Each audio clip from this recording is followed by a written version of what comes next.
नहीं सर, हाँ फिर एक ही समझौता हो सकता है, कुल्हाड़ी लाई जाए, काट दिया जाए।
चीजें बदल चुकी है यार।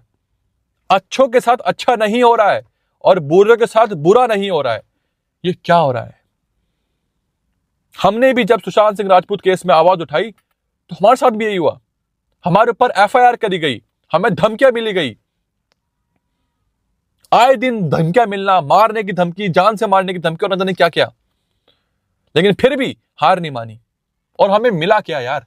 ना सुशांत को इंसाफ मिला। 5 साल हो चुके हैं, कहां इंसाफ, कहां गया वो केस? सब लोग भूल गए ना। और ये मुकेश के केस को कौन याद रखेगा यार? आज बात कर रहे हैं हम, भूल जाएंगे एक हफ्ते बाद। लोग भूल जाते हैं, लोग जिंदगी में आगे बढ़ जाते हैं। और ये लोग, ऐसे लोग जो हराम का पैसा कमाकर किसी की जान लेने को मजाक समझते हैं कि भाई मार दिया, सेप्टिक टैंक में डाल दो, चुनवा दो, किसको क्या पता लगेगा? किसी की जान की कोई वैल्यू है? कोई वैल्यू नहीं है भाई, कोई वैल्यू नहीं है। सच्चाई बोलने के लिए ना हिम्मत चाहिए, दम चाहिए, दम, जो हर किसी में होता नहीं है। लेकिन जब खुद को देखते हैं ना आईने में तो लगता है कि भाई कुछ कर रहे हैं, कुछ करा है जिंदगी में, साला कुछ कर रहे हैं जिंदगी में भाई। मुकेश ने बोला है कि मुझे प्रेस कॉन्फ्रेंस करनी है, मुझे दिल्ली आना है, मुझे सेफ्टी चाहिए, मैं सबके राज खोलूंगा। मुकेश ने बोला है कि मुझे वो कुल्हाड़ी चाहिए, मुझे करना है इंसाफ। जिस बर्बरता से मेरे भाई को मारा गया, मुझे इन लोगों को उस तरीके से मारना है। आपकी क्या राय है मुझे कमेंट सेक्शन में बताना, इस वीडियो को शेयर करना। कोई बात नहीं कर रहा है इसके बारे में भाई। वो एक पत्रकार था, वो एक जो सच्चाई खबर निकालता था, सच्चाई सामने लेके आता था। हमें उसके इंसाफ के लिए आवाज उठानी है। शेयर करो इस वीडियो को। जस्टिस फॉर मुकेश चंद्राकर, इंसाफ मिलना चाहिए। और इन तीनों अपराधियों को क्या करना है मुझे आप बताओ कमेंट करके। तब तक के लिए आप सभी का धन्यवाद।